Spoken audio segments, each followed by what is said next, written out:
A government report was released on Wednesday exposing the digital divide amongst the students in our country. Something that we have been speaking about as a big concern now since the pandemic hit us and the schools shut down and there was a move to the digital platform.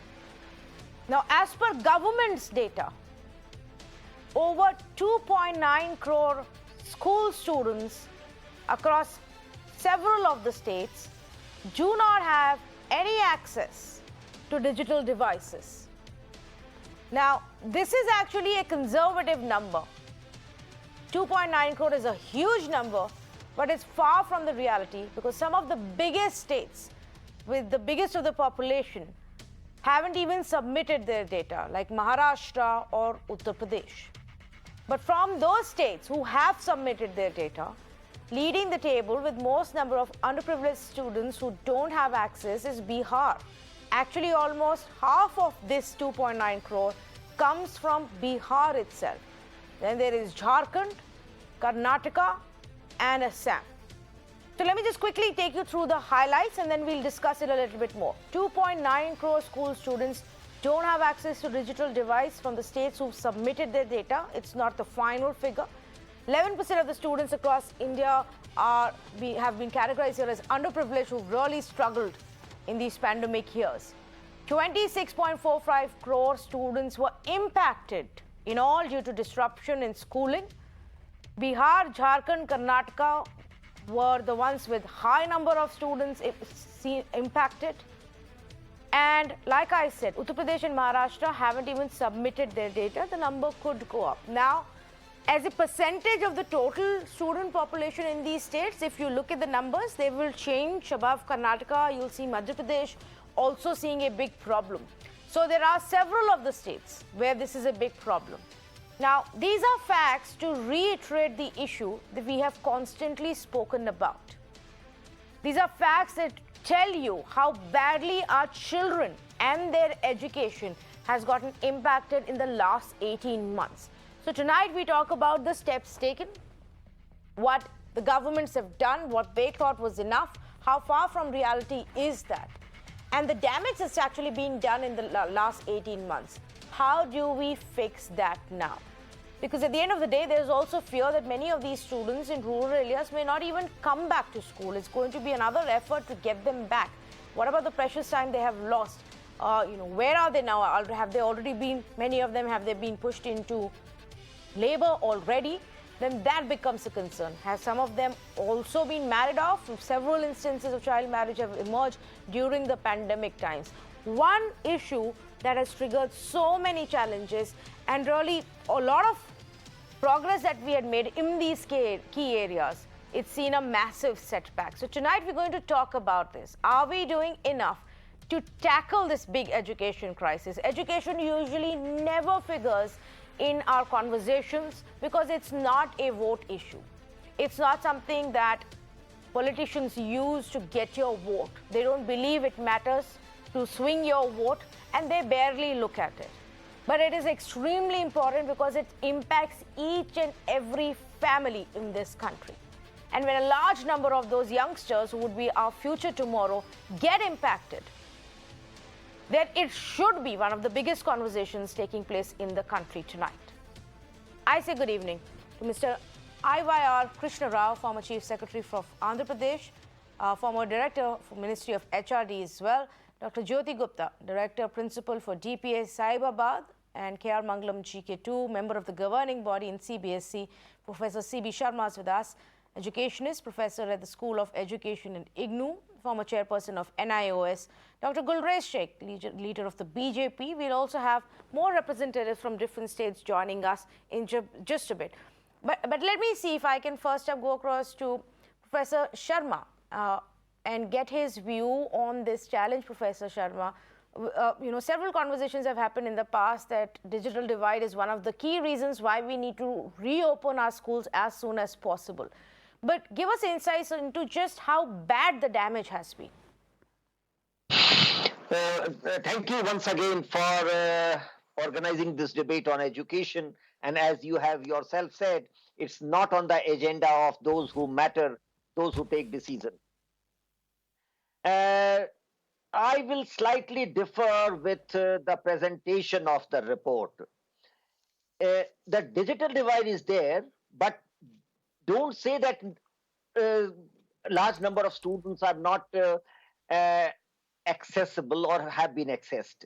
When we talk of digital divide, we talk only of the online, live, digital communication. We forget that education also uses television, radio, and other means of communication which reaches other students. We often misunderstand that education provided through the online platforms, that is SWAM or MOOCs, is the only platform or they are the only channels to reach education. They are not, especially for the school education. I believe this report is being misread. We have been able to reach 100% students through other means. Don't forget Swayam Prabha. Swayam Prabha is a very effective means of reaching out to students. I'm never trying to underestimate the presence of a teacher. And teacher needs to perhaps negotiate what the lessons are being taught on the television. So there has to be some communication between the local teacher and the students besides the centralized lessons imparted through the Swayam Prabha or other radio channels. We have very effectively used radio during this period. National Institute of Open Schooling has a radio channel which is carried by all the local radio that is spread across the country, community radio, what we call. So NIOS has a community radio, and the signal of the community radio is carried by other community radio stations, which reaches out to large number of students, especially in the rural area. What I will say to conclude this portion is we are misreading. Fine, a large number of students may not have access to the latest gadgets and devices to access online education, but I don't think that the percentage that we are saying are deprived of it are really deprived. However, in my second take, when you give me opportunity, I will talk to you about the digital divide. The real digital divide is not about gadgets, it's about teachers. Okay, we'll come to that in the second round, like you rightly pointed. But you say there have been many other methods, including radio, several of the local channels that were started off, videos that, for example, teachers made, and those were sent out even on WhatsApp. So if you don't have a device for yourself to study, at least at some point you can look at those. But Mr. IYR Krishna Rao, does that then also impact the quality of the education that is being given out, and then does that become a concern? The point is whether it is digital or otherwise, the problem, as you have rightly mentioned, is social sector, especially health and education, are the most neglected because they don't really give you the votes. Whichever are the states which are strong with reference to the regular school infrastructure automatically do well, whether it comes to digital supplementation also. The much bigger issue is how do you make the state governments get focused on education? That's a much, much more important issue. Once they get focused on and are willing to set apart a reasonable percentage of the budget for education, then the issue can be whether the mode should be digital or through the teacher personal interface and supplemented by digital, which is a much better thing, especially in this COVID situation. All these things will come out. Unfortunately, the much bigger problem is education by itself is not an area of focus for most of the states. And to that extent, both digital as well as the otherwise normal conventional education is a victim of neglect. Thank you. You're absolutely right, Mr. Krishna Rao, and I think there are a lot of lessons here with the challenges that have come out during these pandemic times that we need to pick on and move from here on. So actually, let me bring in now Dr. Gulrez Sheikh. Dr. Sheikh, amongst the states that have actually been worst affected is also Madhya Pradesh, as a sheer percentage of the students who didn't have access to digital devices. Now, so far, what is it that the government has done? And how are we now going to address this problem, since so many of them have fallen off the mainstream education radar? Besides being a politician, I am also an educationalist, so it's a topic of my interest. Yes. So I will just request you to give me some time first to discuss about the problems, challenges, and what government is doing. And in the next second half, we will discuss in detail about what government is doing. See, this is a gap between demographics and regions. And it covers communication, urban-rural distinction, then there is regional divide, and also gender divide, of which people are not talking about. Government has done several efforts and has also succeeded to a large extent, but still a lot of work has to be done.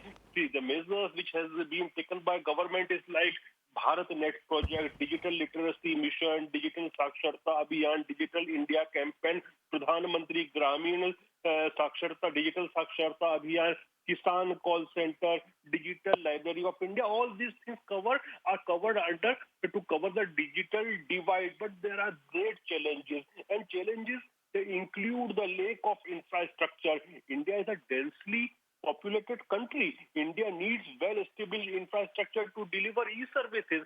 Government is definitely working upon that, but a lot of work has to be done still. Then there is a huge population, and it is a big challenge for a developing country to serve a very big population, second largest in the world. Then there is a geographical diversity. Rural India is still deprived of facilities of the urban India because of the geographical location. Then there is poverty. A large part of population is fighting for its daily basic needs. They do not bother about high-speed devices and gadgets for digitalization. The literacy is also an issue because people who are less literate cannot operate properly the digital devices. And in some states, especially in South India, I am telling you very frankly, there is also an issue of corruption. So the budget which is being allocated by the union government doesn't reach on time. So these all things are there, and government is doing its best to take, and various states have also done various things. But I will say, and I don't hesitate to say, that a lot of work needs to be done, and there are other challenges, social challenges also coming. Like many of the children, especially the boys, are being sent to the fields or family shops, and they are working there. You can't say that they are working as a child labor, but they are working in the family setup, and girls are usually used for the household help besides the child marriages. So these all issues have also emerged, and see, 90s were the times when we were trying for universal enrollments in schools. Then past decade we spent in uplifting our educational standards, but whatever we have achieved had got a big blow due to COVID-19, and now we are again struggling, and I am sure that we will be able to do it. We are struggling, but we will achieve what we want to. Okay, Dr. Gulrez, and you're right to a great extent on the challenges that we're seeing, and I'm not saying it's an easy job. I'm not saying that, a particular government has completely failed. It's an unprecedented situation and unprecedented times that we've been, and obviously overnight we can't find solutions to such problems in our country. But here is the statistic that I am also looking at. In states like, for example, Madhya Pradesh, where you come from, 70% of the children were without digital devices, and this is the government data. Now, so how was it tackled then? 70% without digital devices, obviously not being able to attend school on a daily, regular, face-to-face basis with the teachers. whichever format, other format we use to impart some education or information or knowledge to them is bound to, come short of what is expected in terms of standards. See, in Madhya Pradesh is basically agricultural state, so it's largely not urbanized. It's you can say largely a rural state. So that divide between urban and rural occurs there in Madhya Pradesh. But government has done stuff like we started fully dedicated channel, TV channel. We started the radio station. The government started the radio station in various villages and even in cities.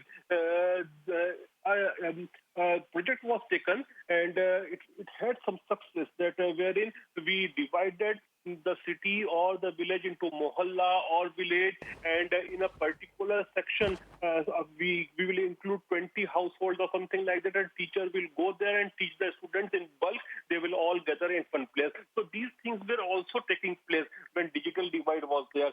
So a lot of things were done, and in many states, like let me give you the example of Uttarakhand, they went for the educational platforms like STEP education. I'm specifically using the word STEP education because they are working with them, and they gave digital devices and also the free access. So once any student who is having a device can download it, and then if there is no digital connectivity, data connectivity is not there, then also they can use it. So various stuff has been done and various stuff has to be done.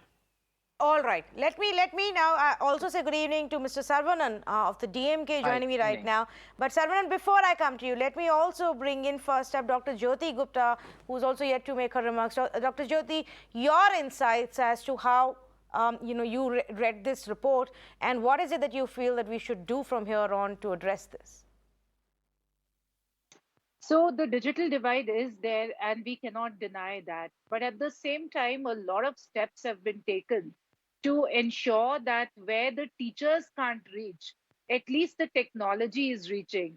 And I feel that the technology can reach the remote areas faster than actually good teachers will. And this is now the time that one should invest, the government should invest in the digital infrastructure, bring in the corporates, bring in the CSR, and ensure that all these companies which change technology, which change devices, and their previous devices cannot be used by the elite, and they cannot be used by the other people, should come to the students, and these students should be able to use the devices. They should be able to use the technology to enhance the anywhere, anytime learning. Because technology today has given us so much of an opening. It has given us so much of comfort that we cannot even post-COVID leave technology and just go back to the pre-COVID time and not use technology at all. So anyways, the hybrid is the way to go. Technology is here to stay. So it is now important that instead of just investing in good teachers, we do invest in the technology and we make that available to the children. Right now, there are learning gaps, there are gaps in the technology also, but that's what we need to do. We need to move forward from here and ensure that the gaps, whether they are the learning gaps, and I was just reading the slides that were going on here, that the cognitive gaps are going to be difficult to fill. It's not just the cognitive gaps, the psychomotor gaps are going to be equally important. The affective gaps that are going to come in the affective domain, the emotional well-being of the children, the social well-being of the children, they have to be taken care of also. So it is a new normal that has come in with the technology, and it is now time to bridge the gaps in the technology and move forward. Yes, a lot of work has happened in the terms of Diksha. There's a lot of work that has happened in Swayam Prabha. So it is now time to strengthen these programs and ensure that more and more children are able to take advantage of these. And as a society, an ecosystem should be created where all these devices which are lying as dumps, e-dumps, at various places, they should come and be distributed to the children. Okay, technology investment needs to continue, and actually in just a bit we will get to the point of not just technology, we will also have to get the teachers on board and invest in the teachers as well along with the same line. It has to move together. But let me bring in Mr. Saravanan as well. Mr. Saravanan, amongst obviously the states that actually saw the biggest damage were states like Chhattisgarh, Jharkhand, Bihar, of course, and as a percentage terms, Madhya Pradesh, Jammu and Kashmir, but some of the states saw relatively lower impact. Now, Tamil Nadu still saw 15% of their overall students not having any digital device access. That's the reality of most states today. How was this tackled, and how do we now ensure that they are brought back into the system? Yeah, see, the pandemic, I think the pandemic had its biggest toll on the students of our country because we were not well equipped earlier before the pandemic and how to tackle this, how to ensure that the students, the haves and the have-nots, get equal opportunities. But to a great extent, I would say that we were able to do that, but still so many of them had fallen into the gaps. And that is why, as pointed out by my earlier speaker, the governments started having dedicated channels, because at least we had televisions everywhere. We distributed free color televisions in 2006 itself. So at least here in the state of Tamil Nadu, every household was having a color television. So that was one way we tackled this. And apart from that, see, the government, of course, taking whatever was there spent on all the other COVID necessities and health infrastructure. We didn't have much funds to really provide for any other tablet or any kind of electronic device for the students who are needy. But probably now it will change. See, apart from this, what we are seeing is, ever since the BJP has come to power, the spend on education, the percentage of spend on education and GDP is coming down.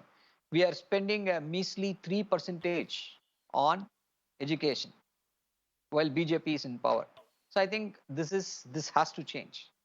At least in the coming budget, in the 2021, the next coming budget, they should allocate more funds. They promised they will do that.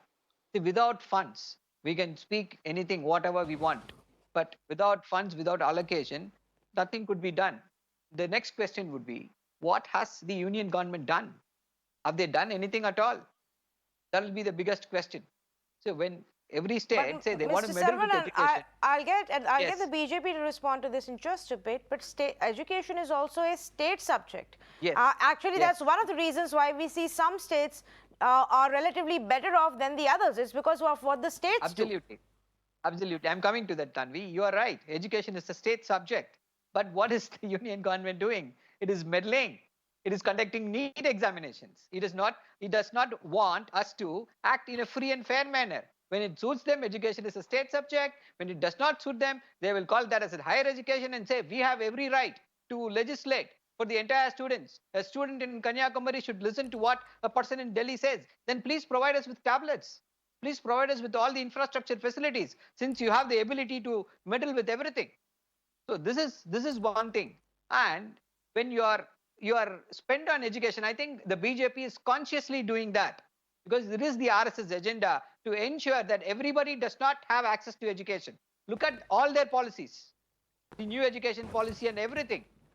It says that everybody cannot have free access to education. Only the privileged few can have access to education. So this is the fundamental difference. I think we have to fight this difference. And hopefully there is not going to be a third COVID wave in the state of Tamil Nadu. We are planning to open the schools from 1st of November. I think that is the case with most of the other states also, from 1st to 8th, which is not opened yet. So when that starts, this digital divide, I think, will be bridged to a very, very great extent.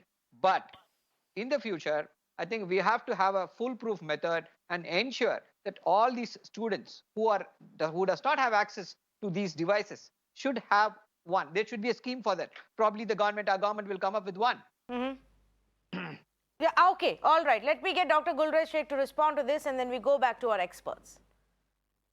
Tanvi, I was talking very unbiased way, and we were discussing in a very intellectual manner to solve the issues until and unless the DMK spokesperson popped in and diverted everything politically. Now let me inform him of a few things that I think he was not listening when I was elaborating on the schemes which were made by the union government. And these are the very parties who always say that union government is interfering into the state subjects, and mind you that education is thoroughly a state subject, and state must do which you have not done. Even the funds allocated for the digital connectivity by the union government were actually siphoned off in states in down south. Few states in down south performed very bad. Let it be probably in Karnataka or education. As far as the government spending of on education is there, we are definitely increasing the percentage of spending. First, we have spent it on increased on health structure. Now, under the new education policy, even the educational spending is going to be extended, and he is thoroughly wrong, and I will say he's spewing out the falsehood that RSS ideology is that education should not be for all. The new education policy doesn't mention anything like that. Plus, RSS's ideology is that there should be universal education for everybody in the nation. And as far as I think he's not an educationalist, and all of us are educationalists in the panel. The CBSE, in order to make the teachers compatible with the digital education, they are doing so many online courses. I think they are running every day one course on another, and most of them are free of cost for schools.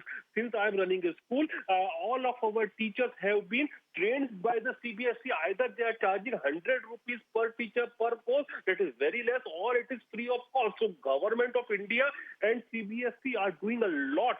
They are also teaching, by the way, how to promote the children, how to make sure that psychological well-being of children is being made, and also make them active digitally. Okay. Even going for yoga. Okay, so I just want to say, though, Dr. Gulrez Sheikh, I don't want to get into a very big debate about the hikes and cuts in health versus education. While you have admitted that in education it needs to be done, let me also say that the hike in health that you're talking about is actually a lot of financial jugglery as well. You and I can have a debate on that another day, if you look at the actual core allocation to the health outside of the spending that the government would have had to do on vaccine and etc., it isn't actually a rise. So that's also a very different way of seeing things. But I want to go back to some of our experts, and then Saravanan, I will come to you. Professor Sharma was shaking his head as well. He wanted to make a point. Yes. I'm very sorry to say the DMK representative has made it a completely political discussion. Very unfortunate. Every time we discuss education, this is the habit. I must condemn him and then start my argument. See, what I wanted to say was, don't just rely on technology because you have created resources. It doesn't reach. I think it was mentioned, there are so many platforms created. In education, it is easy to create platforms, very difficult to make children learn from these platforms. I will have a couple of questions. Till the pandemic, why did we not realize that we can reach out to millions of students through technology, what my honorable principal of Saibabad DPS is saying? Why did we not think of these before pandemic? We should have thought, as a nation, we have failed. First. Second, just by creating these platforms, don't feel that you have trained your teachers or transacted your curriculum. Your performance report, the performance report of a state government or the central government cannot be that we have created so many platforms, we have uploaded material, or we have distributed television. Television was not distributed for education, Mr. Politician. It was distributed to get votes. Don't tell my children that we distributed television so that you get educated. Their You party never also runs TV train the channels teacher. which Wait a show minute. their Wait a ads minute. and No, no, no. publicize Don't their let it. work. Don't let it become a political discussion. I'm making a No, very no, very serious. Sharma ji, their party also runs television channels. See, teachers have been trained to teach in a classroom, face-to-face situation. Nobody is realizing our teachers are not trained to teach online. Teaching on a television, teaching in a classroom are two entirely different activities. So when you put your classroom teacher on an online platform, Madam Gupta will definitely endorse this. That the pedagogy becomes different. It's not the same medium. I want to raise this issue on this platform because I have been saying for many months and years that it must come out of the political arena. Education has to be a national concern said by Mudaliar Commission. It cannot be a state subject. It cannot be in the concurrent list. We must have a school education commission parallel to the University Grants Commission. Bring education out of the hands of politicians. They have ruined our school education. Yes. And all this discussion turns into a political discussion because they want to prove we have done it. Politicians have completely ruined school education. Well, Professor would- Sharma, I understand the sentiment. I can sense it, the sentiment in you right now, and you're completely justified. The fact of the matter No. is that if it had been a political issue, actual political issue, then perhaps we would have seen a little more change and benefit come along. But of course, since we are having this conversation Sandeep, today, can I add politicians something? cannot lose the opportunity of scoring their political points. Gulrez Sheikh wants to respond to one aspect, though. Yes, what is it? No, I don't want to respond to any aspect, but I want to raise a point. I have been watching one thing that especially our female teachers, see, when they are teaching online, supposedly they are teaching on Zoom. They are not just in front of the students. They are in front of the whole family. And that teacher is salutable. She is putting so much effort, but nobody is bothered about her and nobody discusses what that teacher goes through. We are camera friendly, but these teachers were not, and they have adjusted themselves. So I want to salute all the teachers of India. As far as the DMK spokesperson was concerned, I will like to say that yes, you gave television, but you also run television channels in Tamil Nadu. Okay.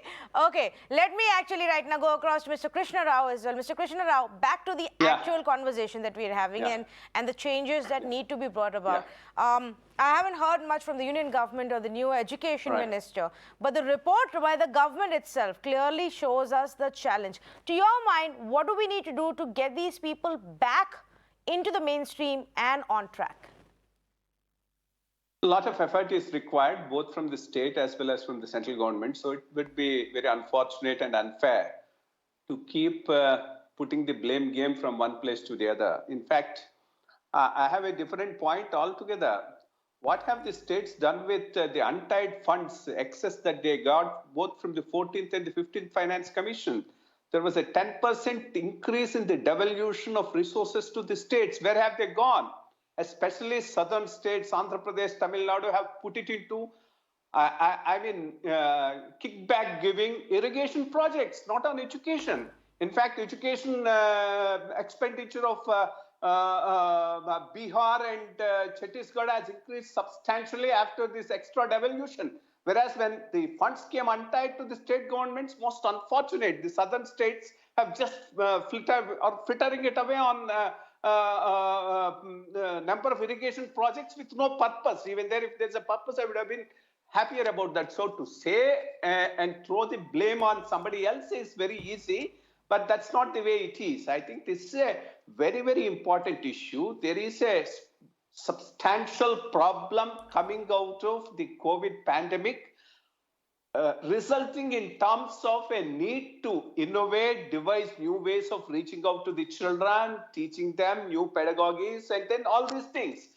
These are areas where there's a need for a lot of effort, a combined effort both from the center as well as from the state government. And that should be the approach to the whole issue rather than throwing the blame this way or that way. That would be unfortunate. That's what I think. Thank you. Okay. One aspect that was also raised by our experts here, and Dr. Jyoti Gupta, if you would want to weigh in on that, the challenge that was also there for teachers. At the end of the day, they are the ones who are going to hold the hands of children and take them along, and educate them, bring about the knowledge. The challenge that they have undergone, and what should the governments do to help and support the teachers? So I would say salute to all the teachers who within no time had adopted the technology. And I think the private schools, especially within 1 week of the pandemic and the schools closing, had shifted to the online classes. So very soon the technology was adopted. Initially, it was the Zoom classes, then came in Microsoft, then came in Google, and a lot of these big giants had offered their platforms absolutely free of cost for the schools. And a lot of training was done of the teachers. The teachers suddenly had to change their plans, and that was a time when there were no house help coming in. The spouses were at home, the children were at home, and the teachers were only engaged in making their new lesson plans and learning the technology and taking the classes online. A lot of changes had to be brought in. At the same time, a lot of training had to be done for the teachers. And it was only a little later that NCRT came out with its alternate plan. And it was again a little later that the government also adopted the technology. And wherever they could, they also deployed the technology. The teachers have to be empowered now. It's important that the professional development of the teachers be done. It is important that whatever the way forward is, we invest in the teachers and we do make them proficient in carrying out the tasks, because it's going to be important. And it's not just the precious life of the children, it is also the precious life of the teachers, which is very, very important here. So it's important that the gap analysis be done by the teachers of the students. It is important that diagnosis be done at this point of time. It is important that we see what are the misconceptions that have been, that have come into the learning spaces of the children, and we deal with it in a very structured manner. So a lot of tools have to be developed and the teachers have to be trained on these tools. And as I said earlier, that it is not just the cognitive domain, it is the affective and the psychomotor domain also, which is getting affected. See, the children who are young, who are only 3+ or 4+ or 5+, they've not seen the schools at all. They don't know how to behave. They don't know how to their gross motor skills, their fine motor skills, which are developed in the classes, in the schools. There are learning spaces there. Nothing is happening with them right now. So it's important when these children go back to the schools after a year and a half, after 2 years, it is important that diagnostic assessments be done of these children, the gaps be identified, the misconceptions be identified, and they are addressed in a very, very structured manner. The new education policy is laying a lot of importance on the foundation, the literacy and the numeracy. It is important that we deal with it. It's important that the children are able to read with comprehension and perform the minimum mathematical tasks. So there is a huge task that lies ahead. Right, you said it exactly that, Dr. Jyoti Gupta. While a lot of the information is being imparted via various channels and communicated via various channels, we don't know how much of it is actually being absorbed by the students and how much of it is, are they inculcating in themselves and processing it themselves. And so that will be a big challenge, I feel, for the teachers when they are finally able to interact on a one-on-one basis, face-to-face basis. The other challenge, of course, will be, and it's obviously outside of the key cities, will be to get some of these students back to school. And especially, in the underprivileged section in rural areas, to actually get them back to school is also going to be a challenge where not just the school authorities, but the governments and the local NGOs and groups who work in these sectors will have to get activated. Completely out of time. I'm going to thank all of you panelists for... Okay, yes, Sarvanan. Yeah. See, that's what some of the panelists were saying that the states should not have education. Only the central government should have the education is a No, state who said subject. that thing? And it's a I union was government. saying it's a state Union subject. I government was was saying held it's a by. state subject. Union Am I government is also. constitutionally wrong? Wait a minute, sir. One Wait a minute. No, I minute. don't think Union Gulrez, government- he's referring to what you said. I think he's referring to what Professor Sharma was Union saying government. about Yeah, having a union- specific yes. body that takes charge of it Yes. and not Yes, let it exactly. get lost because it's a concurrent Yeah. subject. Yes, Sarvanan. Yeah. Union government is also run by politicians. Just because they sit in Delhi, that does not mean that they are angels from heaven. And Tamil Nadu, the GER is the highest in the state. The entire country, the GER, that is the gross enrollment ratio, is 29%. Tamil Nadu, the GER is 50%. This is what they strive to achieve. So please don't lecture us on what to do in the question of education. In the top 10 engineering colleges, in the top 50 engineering colleges in the state of Tamil Nadu, in the top 25 universities, in the top 100 universities is in the state of Tamil Nadu. So we know what to do correctly when it comes to education. Please go look north and find out what are the issues there. And please give us the funds. When we are talking about a digital divide here, it means they don't have enough funds to buy what they have to get to have an online class. So the only way forward is to ensure their money is put to the right use. You are collecting so Sarvanan, much but of the taxes. point that was being made, Yes. and I would actually reiterate that political parties Yes. in Tamil Nadu do have a lot of funds. By all means, go ahead and use those funds that you otherwise use for all other kinds of freebies in election season. And for a change, help the children. Completely out of time. I'm going to thank all of the panelists for joining us on this conversation. The fact that there has been a big damage is undeniable. The extent of it differs from state to state, from region to region, city to city as well, and of course from urban versus rural. But it's the worst in states like Jammu and Kashmir, Punjab, Uttar Pradesh you don't know because they didn't give the data, Madhya Pradesh, Bihar, Jharkhand, Chhattisgarh, some of the states that really need to look into this right away and start planning ahead. Unlike other crises, which is immediately visible to you on your face because the results are there to see, the impact that happens in education system isn't immediately available, but doesn't mean that the damage isn't being done. Thank you for joining us.